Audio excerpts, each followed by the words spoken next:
Bro, this takes us into one of the most controversial transfer sagas in Premier League history.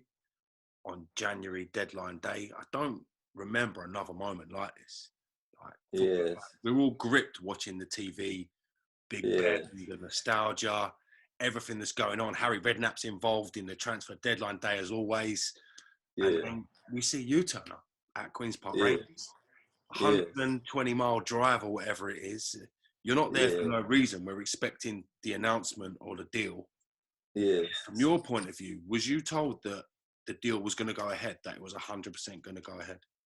Yeah, of course, 100%. Because the excuse West Brom used to pull out of the deal, to pull the plug, was that Junior Hoylett. I still have the emails, you know. I can prove it, you know. The sport director of West Brom emailed the agent, because I started asking everybody questions like, what happened? In the morning, we all had an agreement. What happened in the evening? So I said, send me all the emails, all your communication between you and the agents. So they sent me the emails. And in one of them, the former director wrote him around 7 in the evening that night. Oh, he says, it's a nightmare. Hoylett won't come. I'm on the conference call, still trying to sort it. And then he replies, Dan, he said, it was never about Hoylett. Peter took a hit from his contract there. You know, you asked us how to make the deal happen. We agreed. Now, why Hoylett? He said it was not, he writes him back. It's not about Hoylett.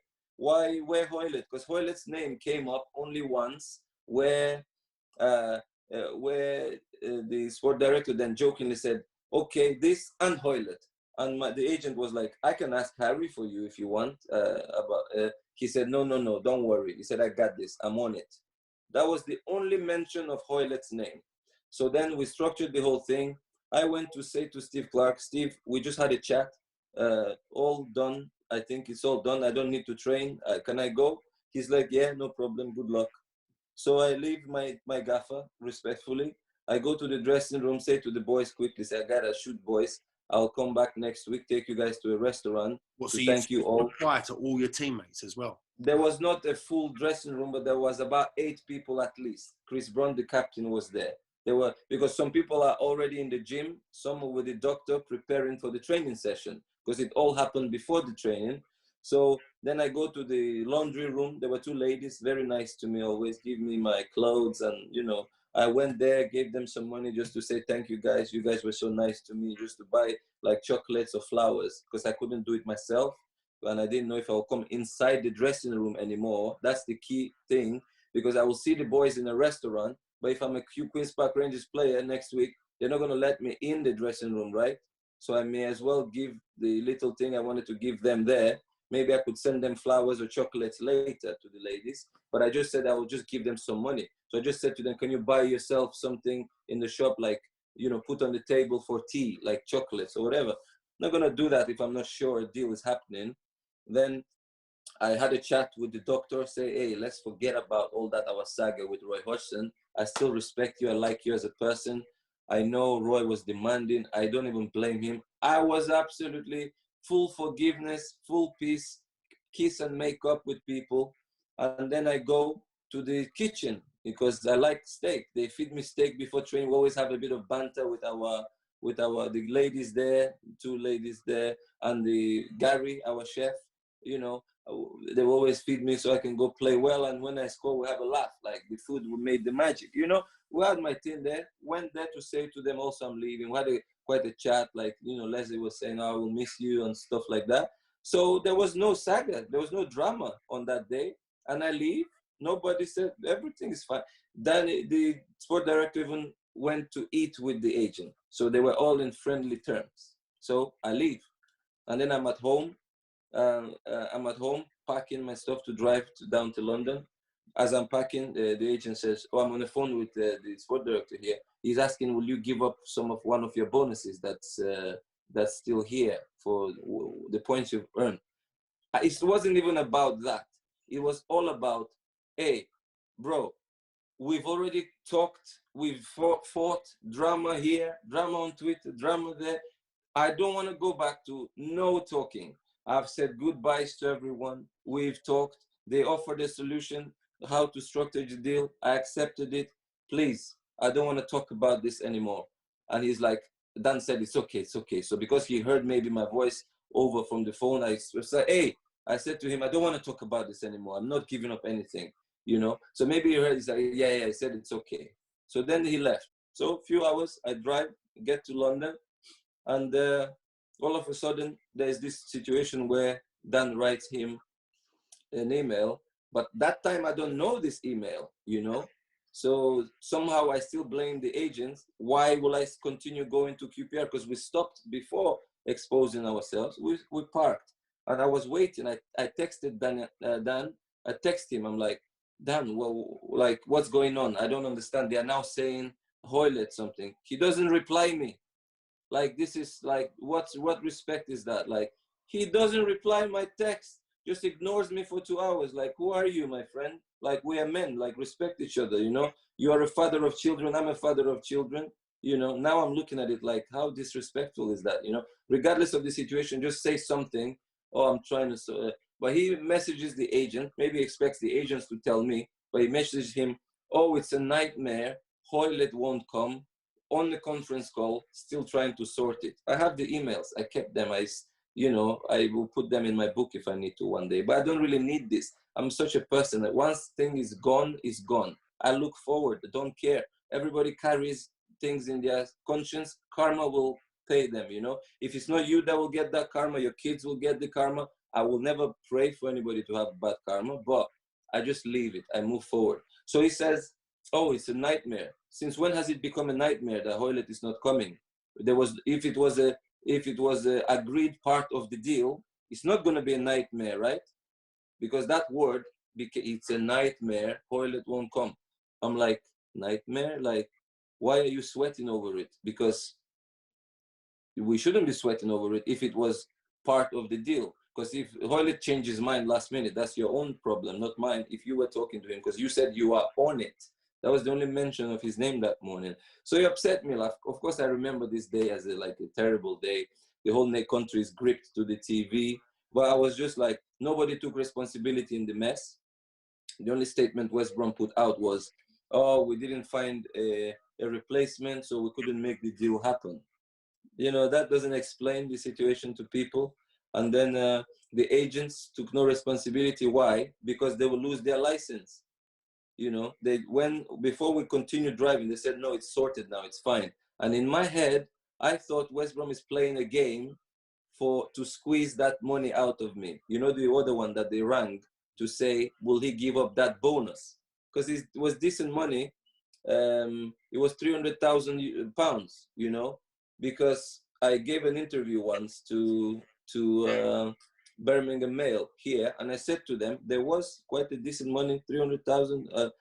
So when the thing was hanging, I thought, okay, and they said it's fine to go. Let's go to continue, because we have to do medicals. We have to still discuss the contract. I want to see that buyout clause, because one thing is speaking with people, another thing is seeing it, right?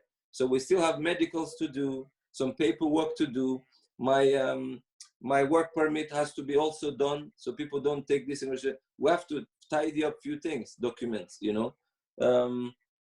So they say it's fine, let's go. So we go, because I won't doubt if they say it's fine now, it's sorted, let's go. Because in the morning it was sorted. I thought they were just playing games to squeeze out that or the sum out of me. So in my head, I'm like, if last minute they will kind of force my hand on it, I will give it to them as well. So that's why I fully confidently said, I just trust them saying it's sorted, because Dan still no messaged me back, never said anything to me. So I continue my drive to Queen's Park Rangers. And when we're driving, I didn't know if we're going to Loftus Road or we go into the training ground, because I don't know where they do their medicals. But we need to at least start doing something. We need to do the medicals, so that's out of the way. So they check my joints, check everything, because few hours was left. So after that, we arrived there, and apparently after that, they even turned their phones off. They won't even speak to the agents. They will not do nothing. They refuse to do even any they don't want to even talk. Like, what kind of, you know, behavior is that?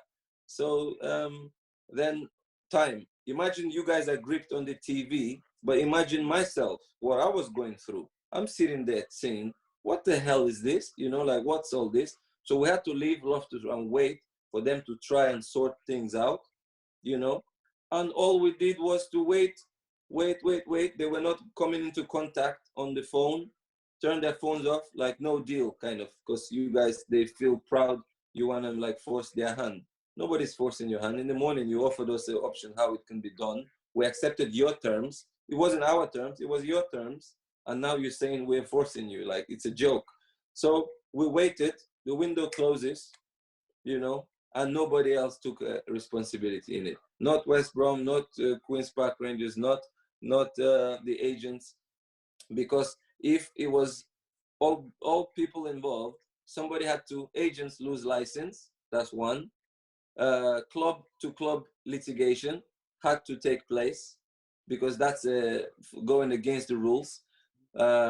Nobody, no problem. Shove it under the table. Pete's a bad boy. Let's throw him under the bus, as British will say. When you take all these things in consideration, do you feel that you were thrown under the bus with this? You were, of course, the bad guy painted in a bad light negatively. Of course, I'm a believer. Am I not? Most of my goals all my life, if you see me celebrate, I give God glory all the time. And I strongly believe the scripture that says everything that was done in the hidden will be brought to light. The day is coming, we will know everything about this world. And to be honest, I'm a deep thinker. I concern myself in big things of the world. This QPR little thing, one player went to one club and they didn't sign. I see it as peanuts. Like, what is that? Is that a story even in today's world? It's nothing. A player drove, the club said deal is done. The player arrived there. They said, oh no, the deal wasn't actually tidy. Oh, whatever, man. Is that a story? It's not a story. But at the time, it was a story. I could have had a mental breakdown. I don't even know how I bounced back, because when I went back to West Brom fans were singing to me, there's only one greedy, there's only one in front of my wife and my kid. And it was even, they knew, West Brom knew, let me even give you more details. Dan knew my deal. It wasn't better than what I had in West Brom. And apparently, the agent told me, the one that was doing my peace talks, he said the chairman wanted to give me a new contract, which was nearly double of what I was on before. And his words to the agents were like this. He said, well, if I offer Peter, will he sign a new contract? The agent said to him, don't even waste your time. Like, Pete will not even entertain it. He says, they all say that. As if always, because if you think money is everything, no, like for me, firstly, I've earned a lot of money in my life before even coming to West Brom. And I will always have a chance to go to Qatar, Dubai, China, anything later. For me, they knew, that's the annoying thing. They knew my business is on the pitch, because money is not a problem for a scorer of goals in Premier League. You know what I mean? So they were watching me receive that abuse in the club, and they did nothing about it. Shame on them, really. So, but for me, I see big things, you know. Believer, I'm looking at things in heaven, and you are still here talking about QPR. So that's where I always get my strength from. Must have been pretty awkward when you've then had to go back to West Brom as a player, having said your goodbyes to your friends, your colleagues, your peers. Yeah, but that's not a problem. That's all the players. How did you deal with it? They knew. I was, it wasn't about, I knew. They made a joke, put my jersey of QPR, like, that's like standard. We had a laugh inside because, you know, but nobody much said so. Stephen Reid, you know, this political blah, blah, that's like, he mentioned something just to look like he did something in the press that, you know, I've stressed, the situation was stressful, this and that. But anyway, he maybe acts from what he knows, but from what I know, I have legit complaints inside the club, within the dressing room, and they knew more about it because we had an incident in Everton, you know, where we had issues in the dressing room with few players because there was a set of players that think they can scream at a particular group of people, but not between themselves, because when they do the same mistakes, it's okay. Nobody says a word. But if somebody else does those kind of mistakes, oh, what are you doing? This and that, blah, blah, waving hands and screaming. But when you ask them to scream at each other when they do the same mistake, no, no, no, no. So in my head, I used to laugh, call them European Union, because, you know, they have their own thing there, you know. It's as if we're back into the days of colonialism, you know, again. So there were issues inside, like few plays, but it was nothing, you know. Everybody acts according to the information you have. So I don't really judge too much, but I expect better from some people sometimes, you know. But after that, I think even with Stephen Reed, when he came out with that thing that, like, you know, he had to do something as a senior player. All the press is writing something. All the press is saying something. How can nobody in the dressing room say something? So he says something. But like, it was just, I kind of have to follow the mainstream narrative. That's what happening today every time, you know. Anything the mainstream says, oh, that's the only truth, you know. And later on, when those things are proven wrong, they come out with apologies. It's happened 100 times before in the world. So, but now anyway, the kind of relationships are damaged, but they're still relatively okay. Before this saga happened, you was in pretty decent form. I think you'd had 5 goals up until that point. Yeah, but 5 goals, and I didn't even play as many games as I used to play. So I was already on 5, yeah. That's what I mean. You was finding it hard to get into Steve Clarke's starting 11 regularly. Yes. When you came back, was it then again double more difficult? Was it even harder? Oh, I never played. I never played for 6 months. For the rest of the season, he never played me. 5 minutes here, 5 minutes there. I didn't play. And this is a player. That's why I still kept losing my head there. I said, this is a player they wanted to keep by all means and offer him a new contract. I'm not even getting more than 10 minutes match play. Never started a single match after that. Never played one single game. In the summer, they put me in a dressing room, like solitary confinement, you can call it. They put me there. What they did to me, God will not forgive them. They will go repent. A day is coming, I mark my words, a day is coming, they will come out publicly with confessions. I'm telling you this. I'm not joking about it. They will, if they hear this, I don't even need to tell them this. Day is coming, those people will go to church, they will pray for God to forgive them. That's how bad it is. Because in the summer, before I left, they put me in a dressing room. They were like mistreating me, like disrespect. They put me in a dressing room by myself with some people coming on trials. Like kids used to come on trials for the reserve team. I'll be changing in a dressing room with them. And I am the club's legend, you know. I am their club's so-called legend, and my photo is in the stadium there. If I was to write a book of what they said to me, and the faces with which one Richard Garlick, you know, said something to me, like in a way to like bring you down psychologically. Do you think a lot of it was psychological bullying? Oh yeah. Oh, in the summer. Oh my days. In the summer, they would give me my clothes. I was out of the dressing room, right? And that's, mind you, we don't have any much problems with the players. There's nothing. I could just be there waiting for my transfer to happen. Psychological bullying. They will make me stay in that dressing room by myself. I was like an alien in my own place where I'm the top scorer, holding all records for the club. That summer, they will give me my kit in my hands so that I go and change in a dressing room. But you know one thing, with faith, you know, when you have your goals are set on things above, they try to break me. I'm sure they try to, like, you know, kind of punish me and all that, you know. It was psychological bullying, you know, when they put me in a small dressing room, like far away. It was tough summer. Golf. That's where golf came into my life. You know, thank God it led me to golf. Oh, the game kind of like, I was happy, you know, as soon as I leave the training ground, all that, whatever, let's call it that psychological torture, I'll go enjoy, hit balls. And now I'm a professional. In some ways, you know, they helped me find a profession and a love. And when I read articles that say golf is very good for psychological, there's a type to golf that helps a lot in psychology, I don't need to doubt it, because I've seen it firsthand, that it actually used to make me relax and give me all these endorphins that they say our brain needs and all of that.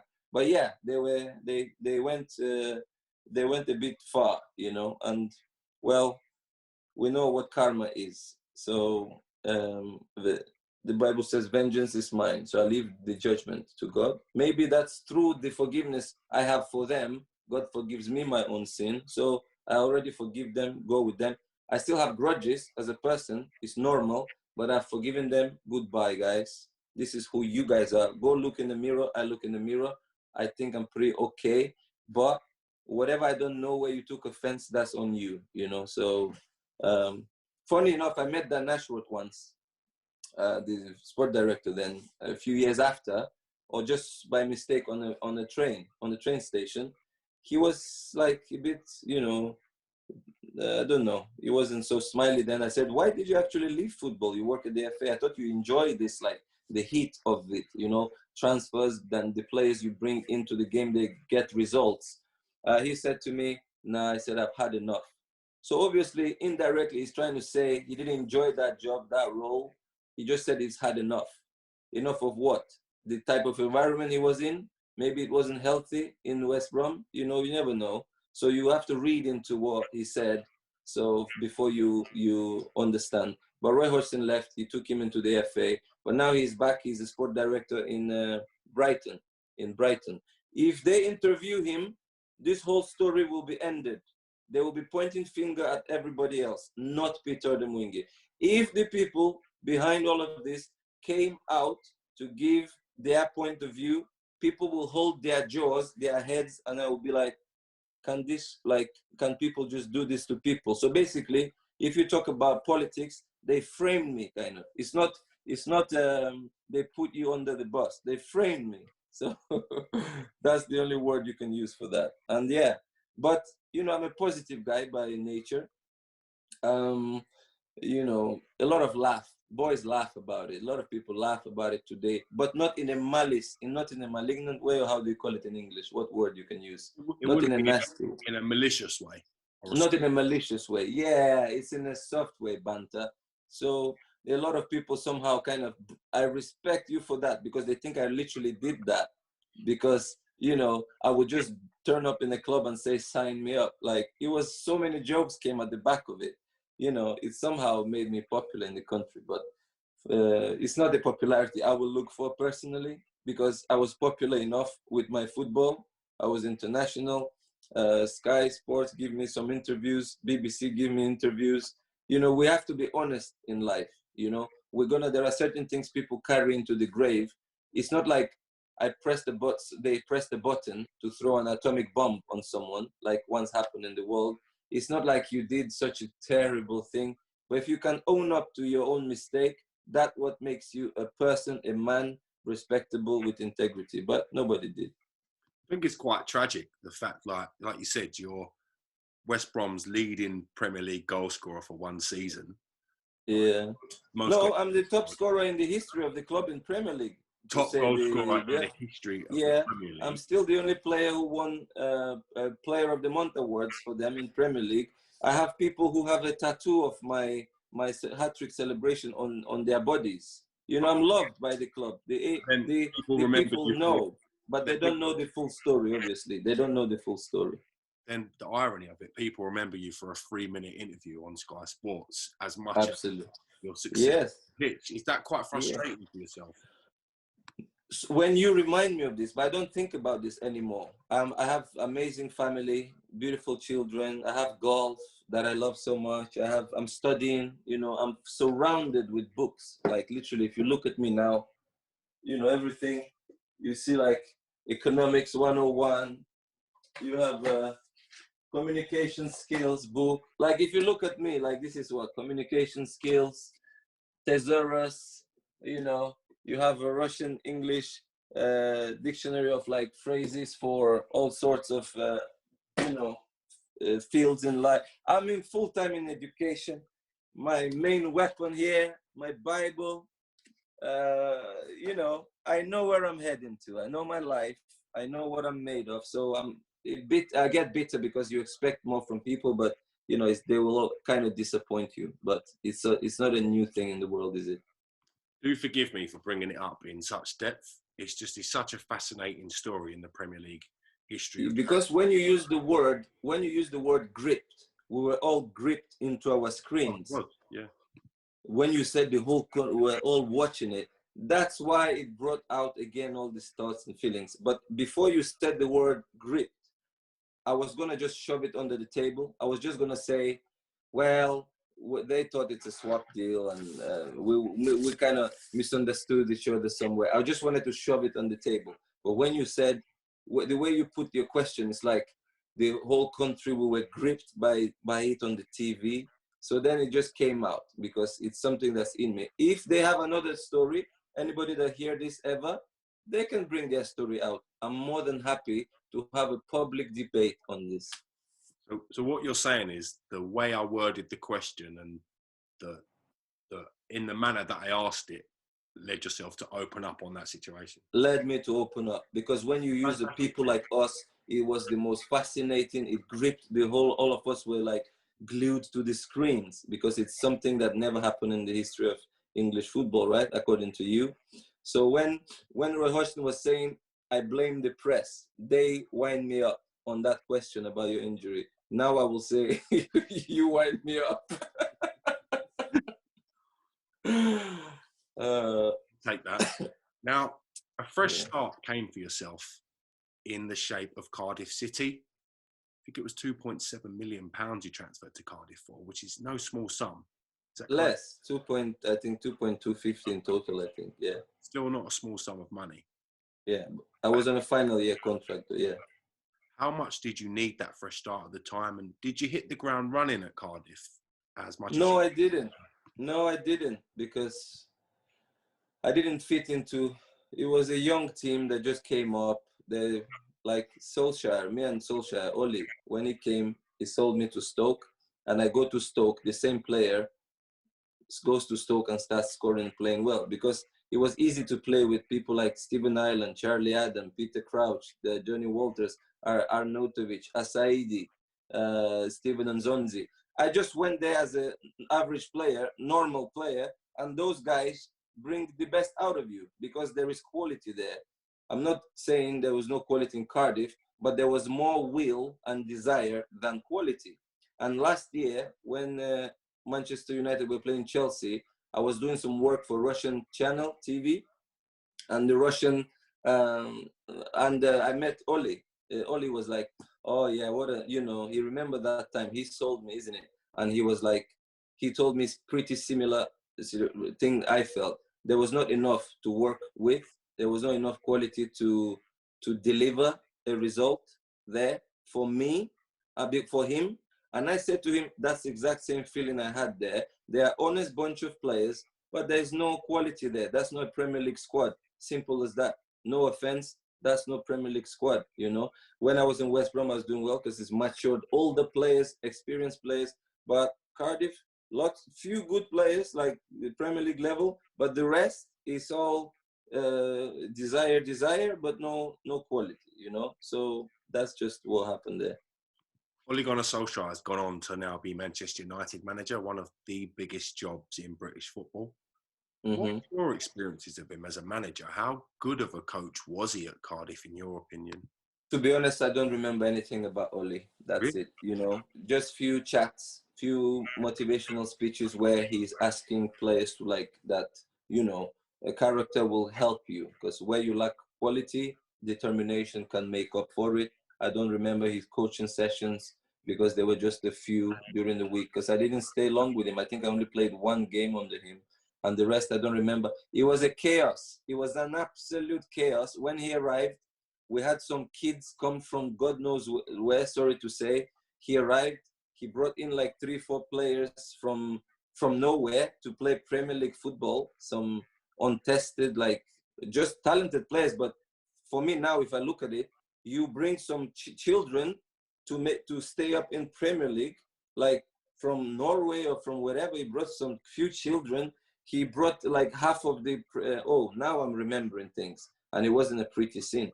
Some reserve team players came. We already don't have enough quality.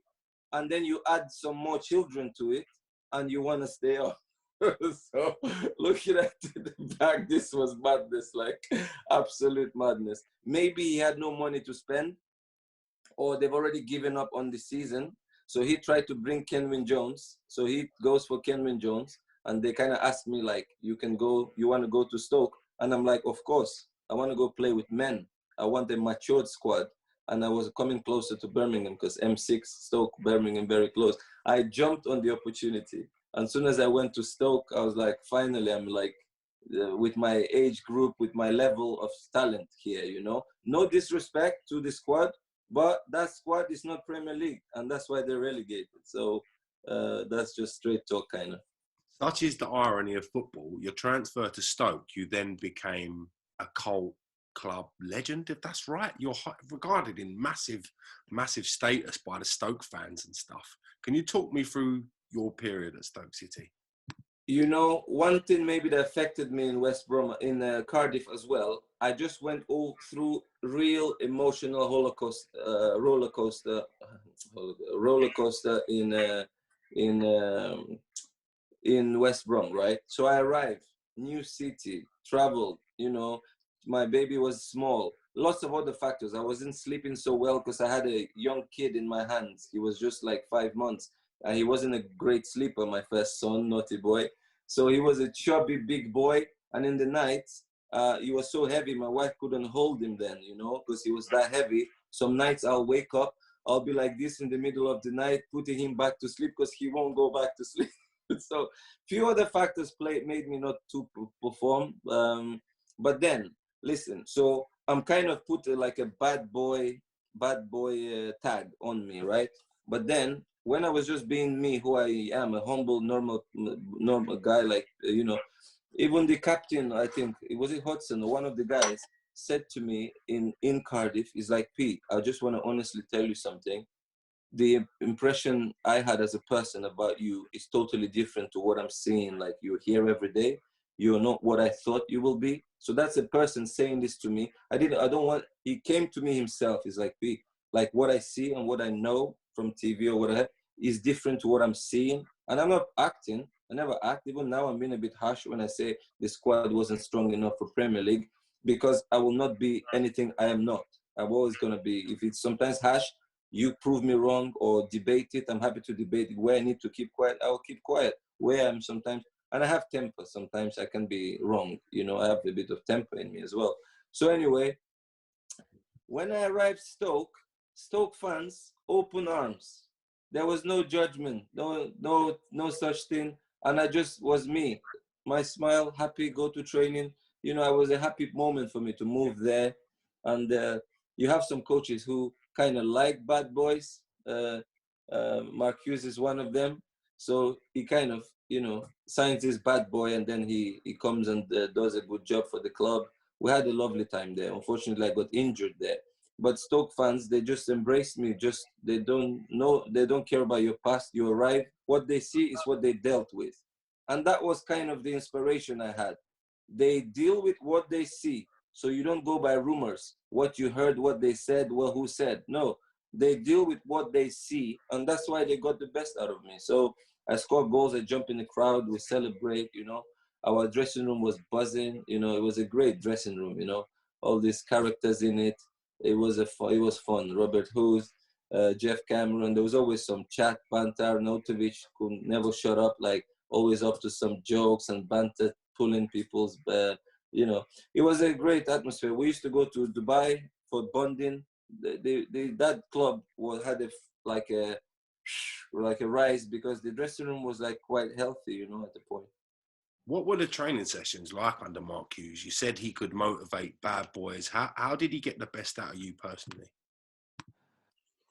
He wasn't a big talker, like not a talker a lot during the week's training, but when he sees a bit of slacking, like people are a bit not serious, he calls the group together and then he speaks, like he demands a lot. But the guys that worked for him, Eddie and Nizuki and Mark Bowen, they were very like charismatic characters. They were involved a lot, vocal, and you know, they kind of like push players to train and you know, to train hard. So Mark was more of an observer, but then he came in. He's very eloquent, as English people say. He will find the words. He will find the words to like demand. And of course, if you like, people know him how he was as a player. He was a striker. He was a strong striker. So he had his he had his own ace, you know, to use. But then it was just quality all round squad. You know, they was surprised like later on. They recruited Shaqiri, recruited a few people good, but later on it's kind of like all fell apart because I don't know, a few wrong recruitments maybe, or you know, sometimes complacency sets in when you have a successful few years. Players like get tired, like Liverpool though they bounce back, but they're losing a few games this year that you don't expect them to lose. Maybe that's just natural dynamics of any entity that's developing, and then all of a sudden when you reach a height that was actually your maximum, you only start going down, like maybe everyone in life really. You suffered what seems to be really the first major injury of your career, knee ligament damage against Manchester City, stretching to keep a football in play. It looked like such an innocuous thing to happen. How severe was that, and how did you sort of deal with the rehabilitation of that injury? Oh, tough 7 months, really tough 7 months. So much pains to like train, and the muscle was not good. They had to go into the knee for the second time, and that one was also complicated because you know the doctor, the surgeon that did it. But anyway, bless him. It's okay. Not everybody can do a perfect job, but I think he didn't notice something with the meniscus that he didn't do because he fixed the big job. He done really well. So, but. Not meticulous. You know, you have some people that are very meticulous. Maybe it was down to that. He underrated another problem, but that thing kept producing fluid, synovial fluid in the knee joint. And when there is fluid in the knee, in the joint, the muscle doesn't activate properly. So my quad muscle couldn't come back because the nerve, whatever reflectors, I don't know what they're called. They are not like working properly. So they had to go in one more time, and when he did that, after 2 weeks I was playing football. But of course, while there was no muscle on the quad, the knee joints, you know, there was a lot of friction, and that was painful. You know, I was like taking these anti-inflammatories, a lot of those. So wasn't a pretty rehab. And how the injury happened, yeah, it was a weird one because I got excited because Stoke were flying. After World Cup, I came back. We were leading 1-0 against Man City away. Imagine the enjoyment for Stoke City beating the current champions, one of the best squads in the world, not even in the country. Best probably squads in Europe at the point. So we're leading 1-0, and our fans were actually on this side where we scored the first goal, the opener. And I was trying to kind of, my thoughts was, let's like seal the win. Let's do everything to like increase the lead. So that was maybe the thoughts I had, like to try and bring a ball back into play. It's more from excitement, kind of like, hey, we're killing a big team here. Let's finish them off thing, type of mentality, you know? So I tried to get a ball. Maybe I should have left, or maybe not. Maybe it's just unlucky. Maybe it's a bit of fatigue because that week, that game I was on the bench, and I played 90 minutes before that, 82 minutes in the week, midweek. So I had a game on Saturday, and then I had a game on a Tuesday before that in the cup game. And I don't know why Mark played me against, it was Portsmouth with someone. So I played 90 minutes in Hull City. And mind you, I was a World Cup player. So when I came back, I didn't do a full preseason with the squad. So I need to be eased off into the squad, and I play Hull City away. I don't know if we won the match or played 1-1 there or 1-0.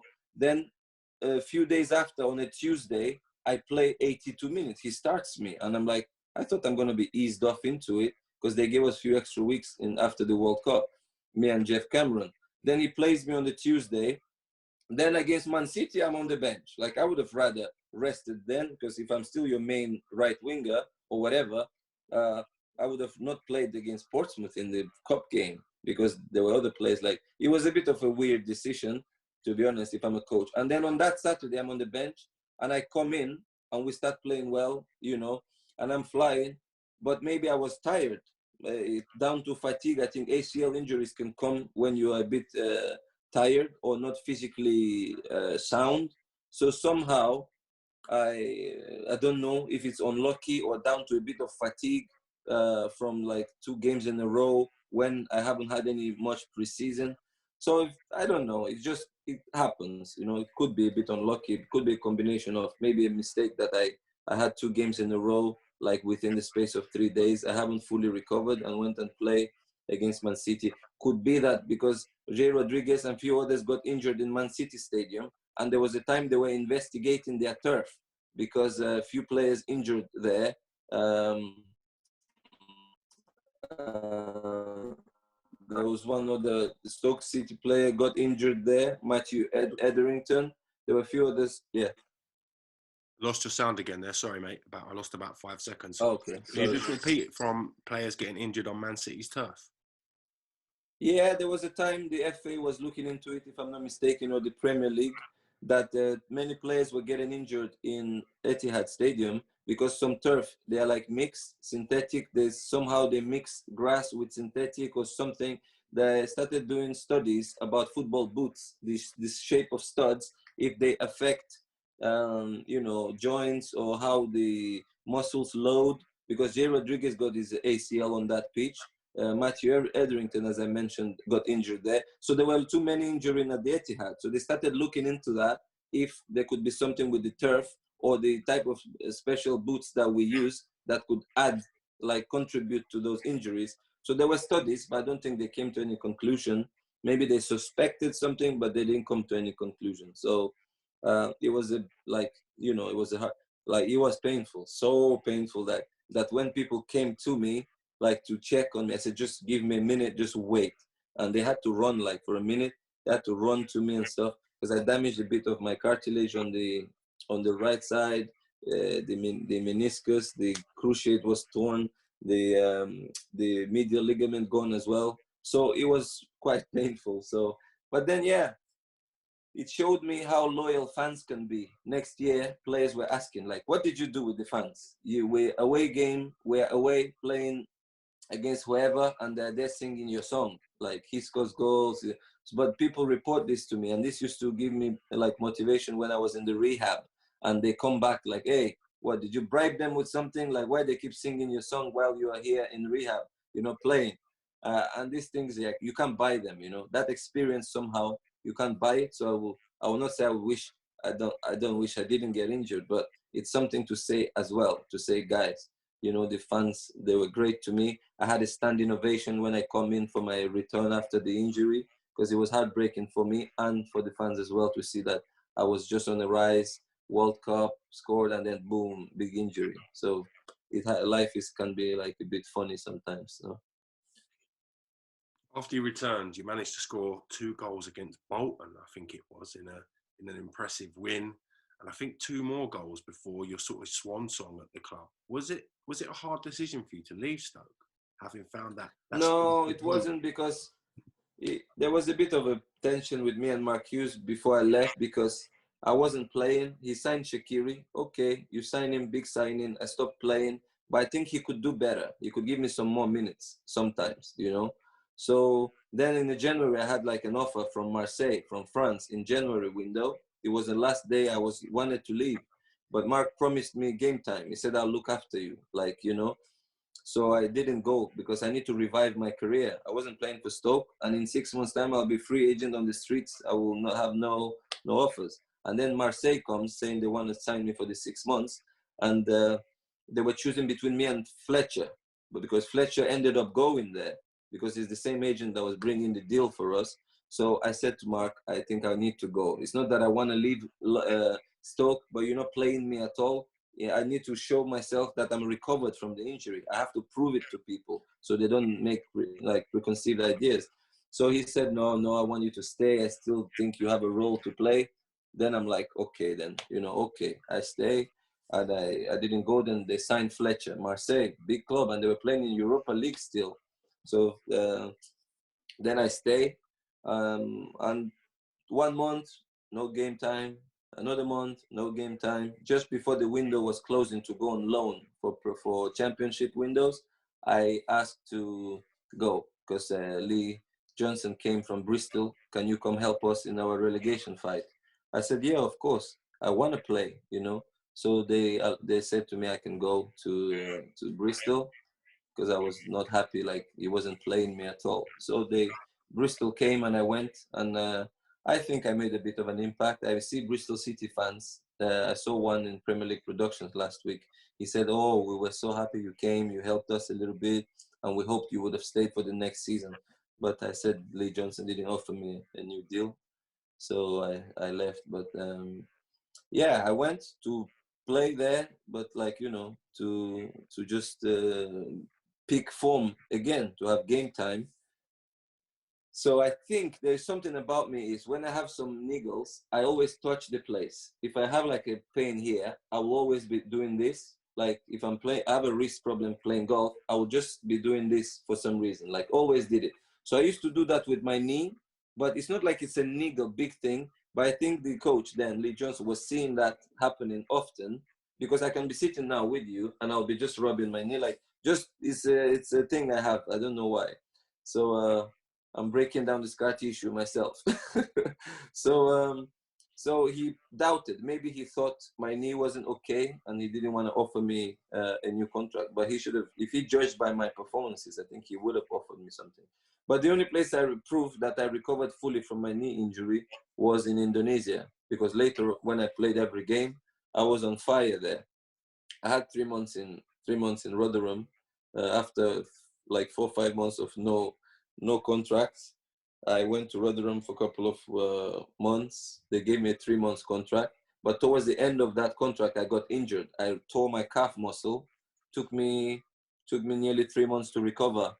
So, and I knew it was a serious one, but they underrated it at that point. But when I went to St. George's to get the recovery, there was a West Brom's physiotherapist was working there, Neil, and they scanned it again. They said you have a two plus, like the high degree, like it's nearly a rupture, you know. And in Rotherham, I don't even remember them having a doctor. They only had a physiotherapist. The training ground was being built, so they were not in a great place. When I arrived there, like they were sharing a building with a golf club, you know, it was very poor setup. Boys were saying, "You signed the contract at the stadium, right?" I'm like, "Yeah, because if you came here and see where we're changing and the gym and all of that, you wouldn't have signed, right?"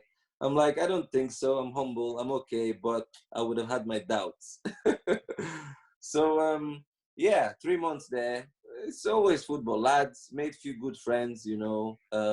But then towards the end, on one day I put metal studs, and it was a freezing day that day. I was in between wear molds or metal studs. I wore metal studs because I wanted to play well that day. I said, "No, I'm putting metal studs. I want to fight for this point." And on one move, my calf goes. I didn't want to show how painful it was to walk off. But I barely walked out of the pitch. I was like dragging the leg as a straight leg because fans were watching. You know, they will be like, "This old guy, he's 33, 34, and now he's like limping off already. He's old." But it wasn't. I was still fresh. And I just was pretending, hiding the pain, how painful it was when the calf tore, you know. But they diagnosed it as a grade 1, but even grade 1 takes a couple of weeks, you know. So I started the recovery, and I think during the recovery, because it's diagnosed as a grade 1, they will push you a bit to provoke the muscle for healing, to bring blood flow to it. And I think it further ripped on one of the exercises as I was doing. And then Lee Frecklington, our captain, he said to me that he had the recurrent calf injuries for like weeks and weeks. He said he couldn't come back.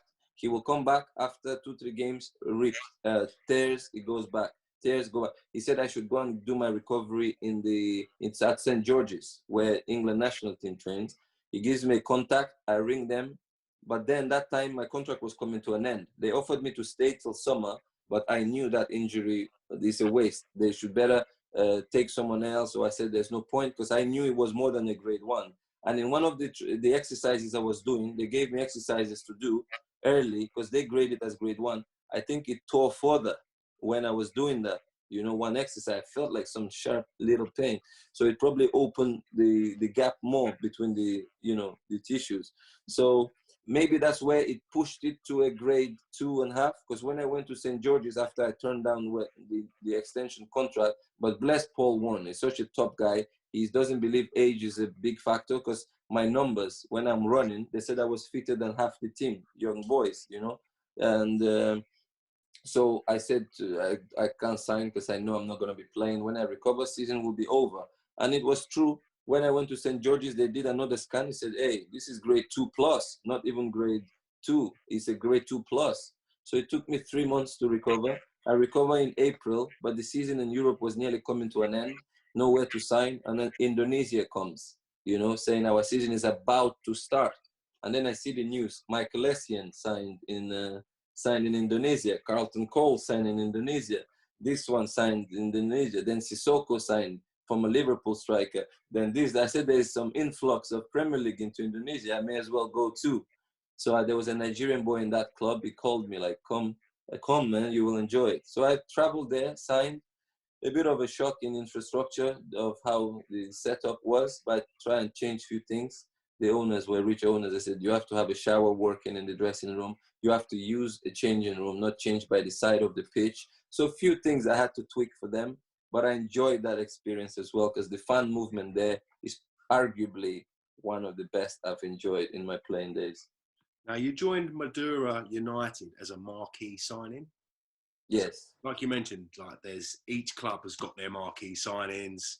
Yeah. I'm guessing you guys would have been a lot more bucks than the local guys or the players that played locally.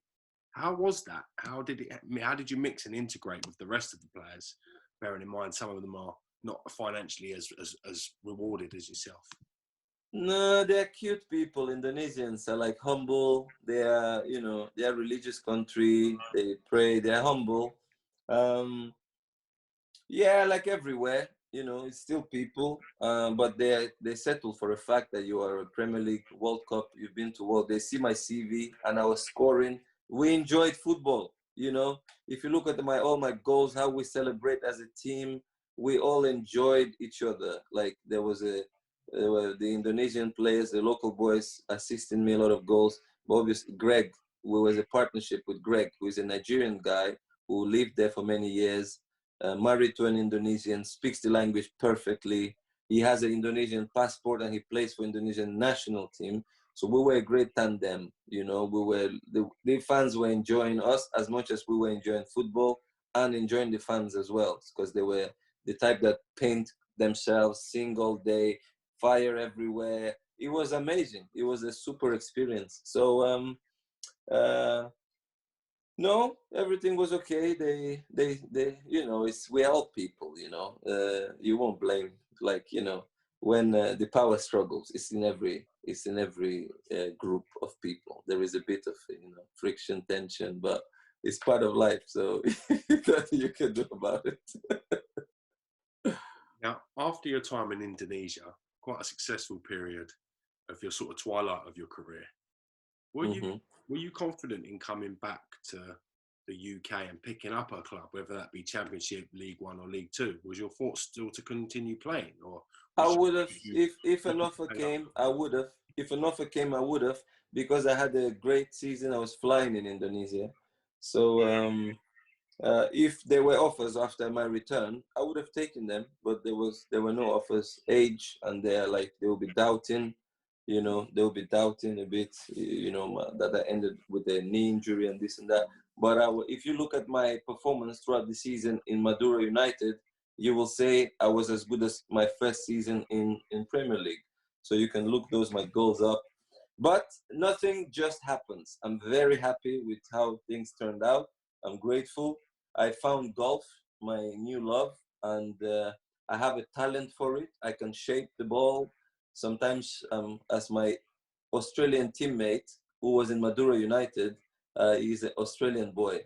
He says, "Don't mix ambition with ability."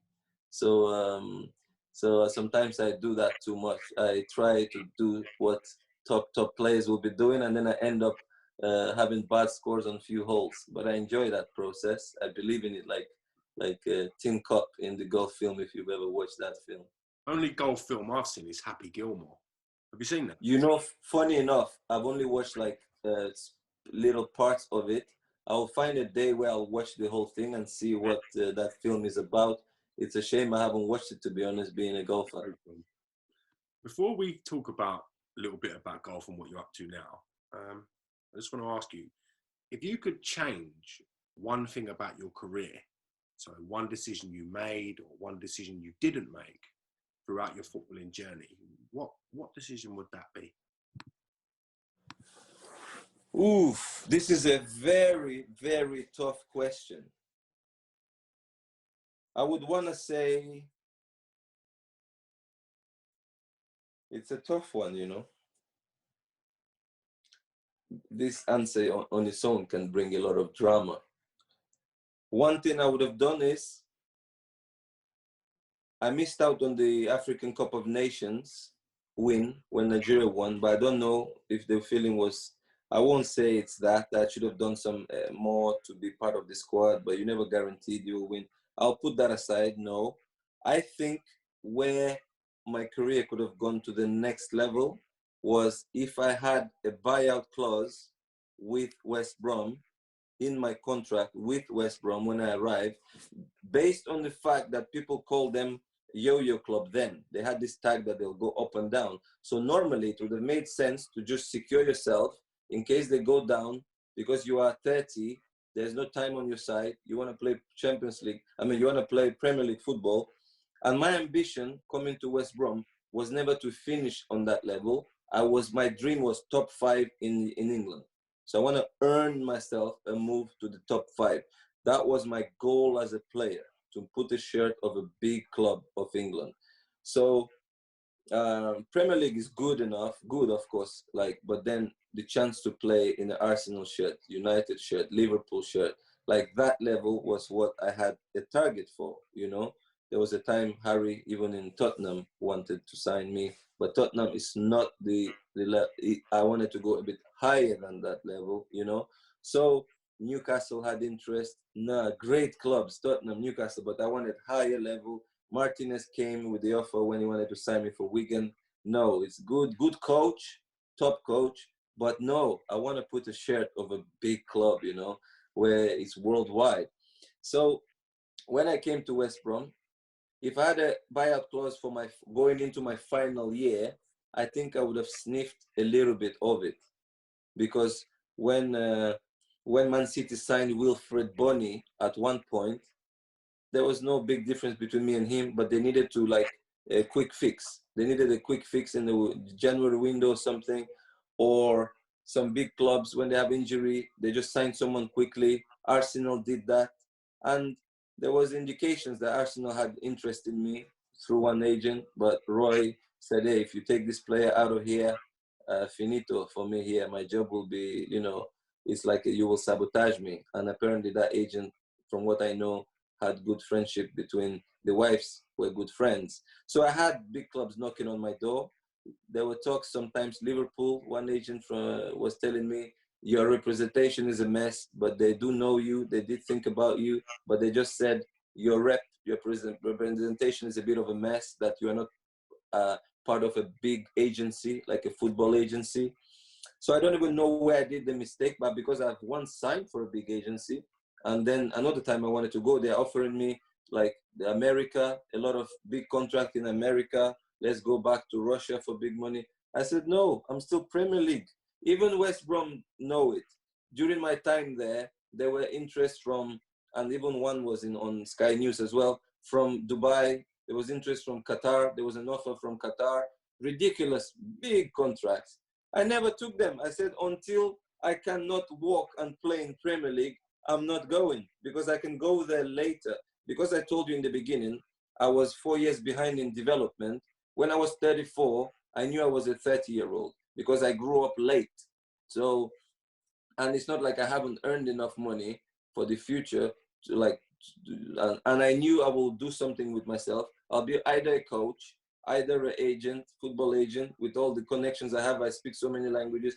I knew what I can do with my life after. I can go in the media.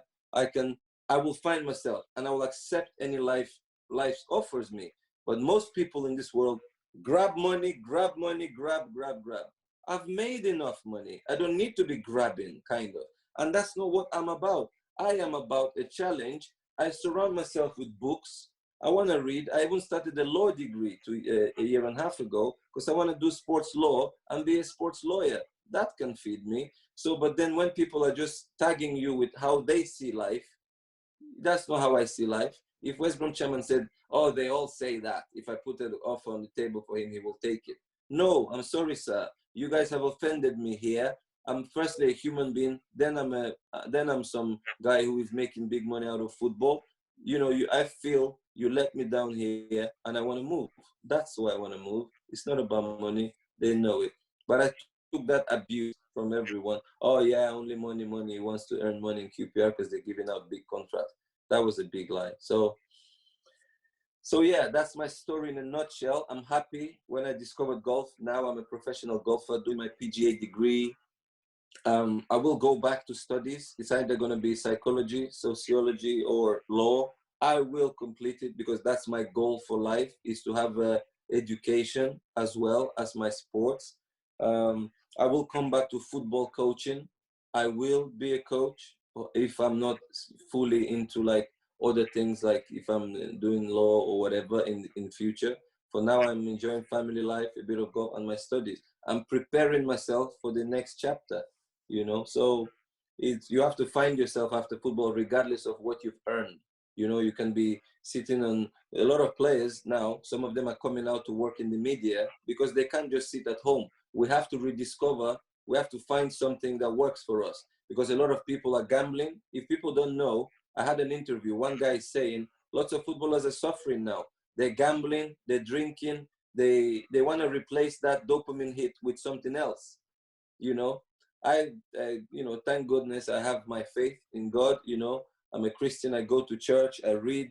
I try to educate myself. As I told you, I'm doing the university degree in golf. But lots of players are lost. They are gambling. They are drinking. They are taking drugs. They, you know, when you hear Gary Speed commit suicide, when you hear this one is drinking, can't stop, it's because you have to replace that vacuum inside of you. It's like a hole. You lived from 5 years old. You were doing something. People take care of you. You were always had friends. All of a sudden, you're in a lonely place. And to be honest, I was in that place a couple of years ago. I was like, wow, like, not, you know, wake up, nothing, stadium, 80,000 people, score a goal like that. And TV, everybody wants interview. And all of a sudden, nobody wants interview. It's a tough place to be in, but not for me. I'm sorry, I just blessed, you know. I have faith, I have friends, family. Sometimes it feels like during the day, like, oh, but in general, no. If you know what you're doing, you know, stay away from abuse of alcohol, drugs, this unhealthy lifestyle. You will do a little bit of it because you're still going with the flow. Then a lot of people they're in the pubs. You have some players sitting in the pubs all day, you know, like they still want to be around people. But you are substituting your dressing room for a pub because you like to socialize. Nothing wrong with being sociable, but then slowly, as I said, a little leaven at the old lump. You guys start get used to that company. Before you know, c'est la vie, c'est fini, as French people say. Then you are in trouble. So it's important. That's why the PFA has a support group for suicidal thoughts, for suicidal behavior. There is a direct line now you can call to get support. And lots of people struggle, you know, lots of divorces, the cases of divorces so high after football player. Then the person you married, they saw a footballer. They saw, now they have to deal with a new human being who is trying to discover himself. That person is in a vulnerable position, like he's not that God that they used to worship, call him God, like idol. And then that brings friction. That brings some people themselves down. Self-esteem drops. Before you know, you are into one or two things, like Oruma, Nigerian player, Wilson Oruma. Last year he had mental breakdown because the money he gathered, he put it into an investment. They scammed him and he was on the streets literally walking like he had a mental breakdown. You are not in control. Your hormones, you know, dopamine, no more dopamine. It's a hormonal thing. It's an illness like any other. It's not because he is not weak. He is weak mentally. No, it's because some things hit you you have a chemical imbalance in your brain, and that just brings you down. So a lot of things, these kind of things happen. Look at Maradona's life. He passed away recently. Look his life, you know. I read an article that was saying, oh, a demon and an angel, you know. It's not easy to cope with this, to deal with this. One day you are everybody's hero. The next day you are like, yeah, there's a next guy. There's a Messi now. You know, these are things players need to deal with. People need to know this, educate themselves about it, and, you know, support is given. Like there is a lot like of opportunities. PFA are creating, pushing. Oh, go into coaching, will help you. But you know, good on them. They're trying to help. I've received a call from FA. One guy saying, because of diversity, we want diversity in the coaching. You're a man of, like, you know, African origin. We will help you out. Thank you. I appreciated that phone call. When I said I'm not ready now. When I'm ready, I will take that up. You know, I get offers a bit to work on BBC on Saturdays. I do a work now and then, few press, you know, commentary. You know, you need to keep one foot in the game still. And thankfully, I have those offers, but there are players who have zero offers. And this is how I always think. I think bigger picture. I'm lucky because when I'm on the press, Africa is listening. I've played in Asia. Asia is listening. I've played in Russia.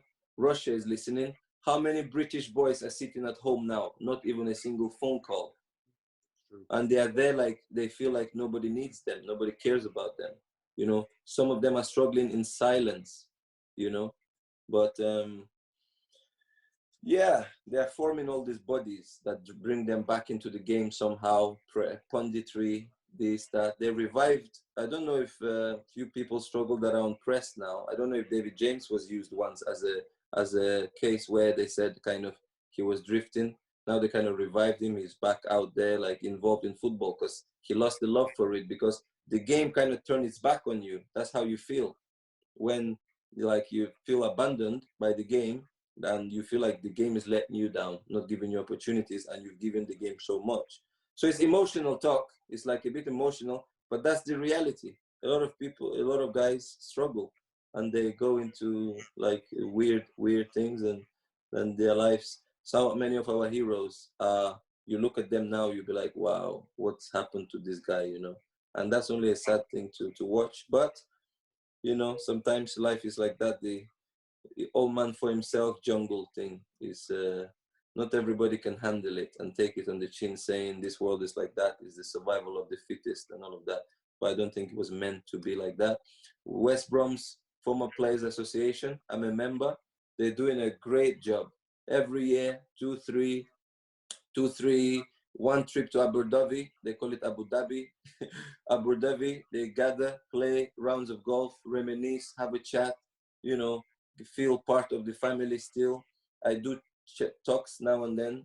Other players do talks with fans, because fans have memories. We all live by positive memories. You know, you have generation of fans who were West Brom fans since they were 5 years old, you know, and they love to see the Andy Johnsons, the old generation, and they're still doing it. So sometimes I look at these old guys, and they're trying to say, if you played against this guy will break your leg, he'll kill you. I'm like, yeah, you wish, you know. Ali Robertson, they said he was very tough defender.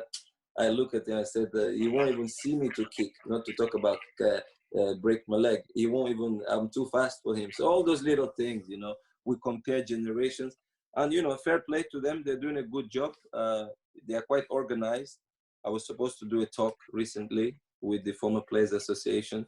So you keep in touch, keep a foot in the football family still. Quite finally, if you could relive one day of your footballing journey, of your footballing career, one moment, like the film Groundhog Day, but with you choosing the moment, it's quite a difficult thing, I guess. What moment instantly springs to your mind?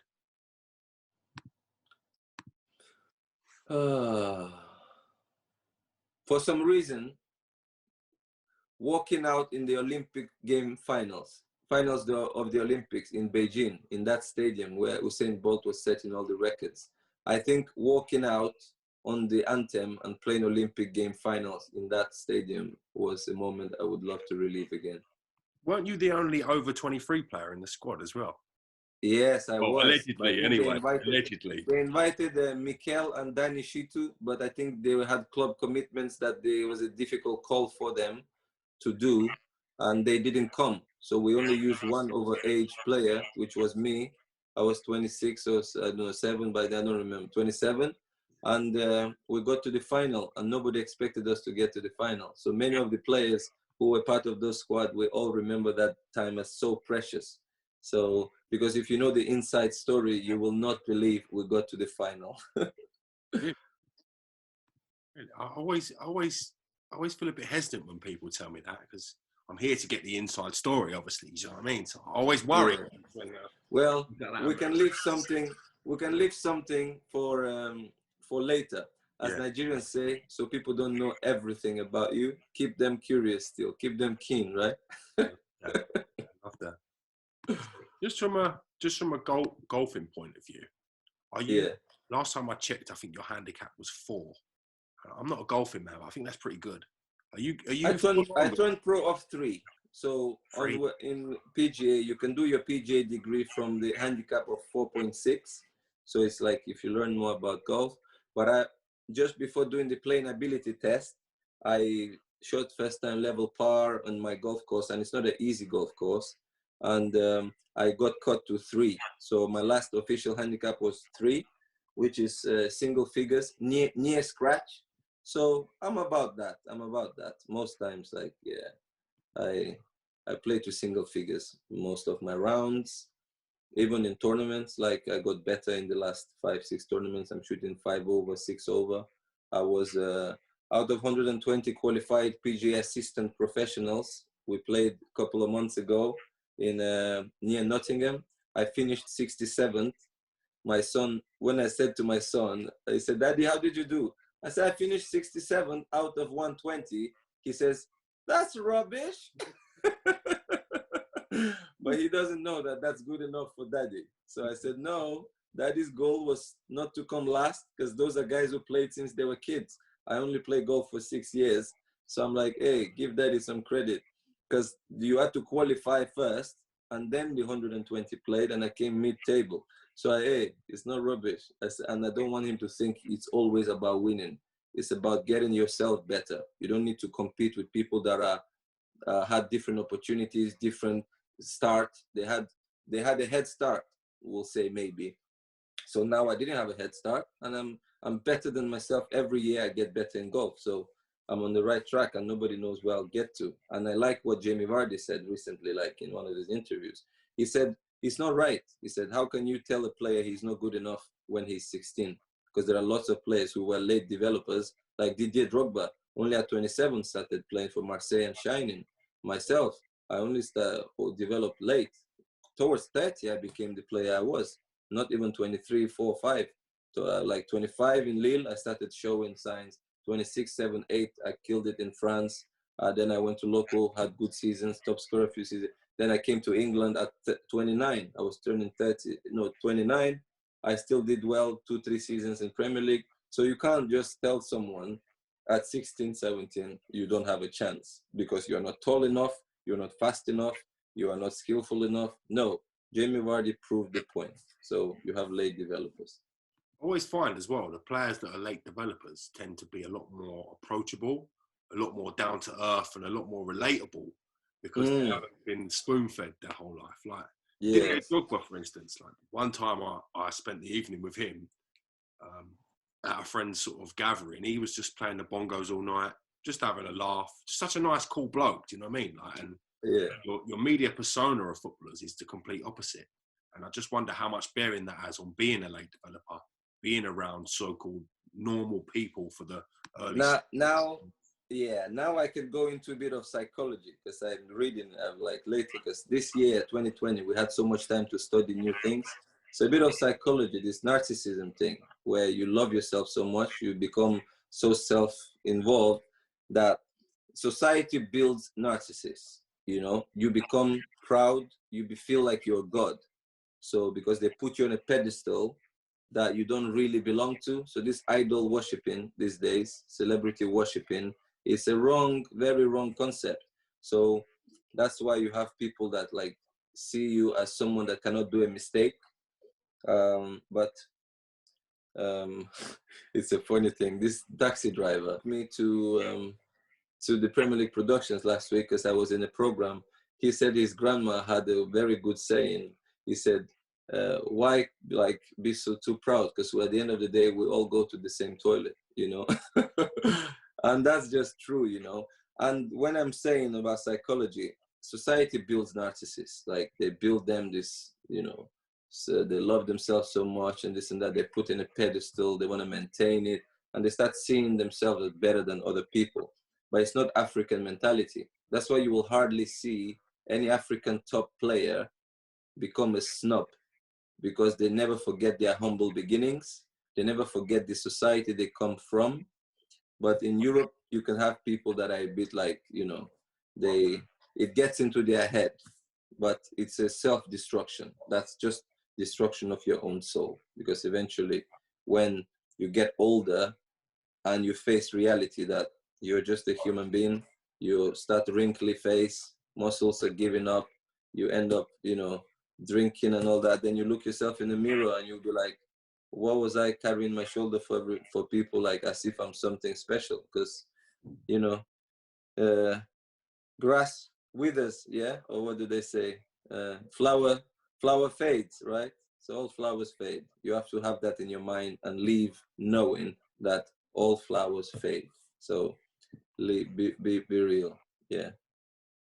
On that note, Peter, I've enjoyed your company ever so much. I can't thank you enough for making some time for a chat. It's really No great. problem. I know you're a young dad, so hope your son takes a bit of wise lessons in life. Know not to give up. Be strong. Everybody has his own path. You don't have to be anybody else. Be you. You're special. So learn from other people's mistakes, their journeys, what motivate them, what demotivate them. Prepare yourself for war, because life is going to throw a lot of things at you. You have to be ready to stand in the storm, because storms come for everybody. So hope he gets that message and becomes a top man. You're an absolute gentleman, Peter. Thank you very much. Okay, bro. Enjoyed No your problem. company. I look forward Nice to one. again real soon. Thank you, Peter. Okay, I'll watch out to where you put it up. God bless, man. I'll see you soon. Okay, bro. Okay. Shall I?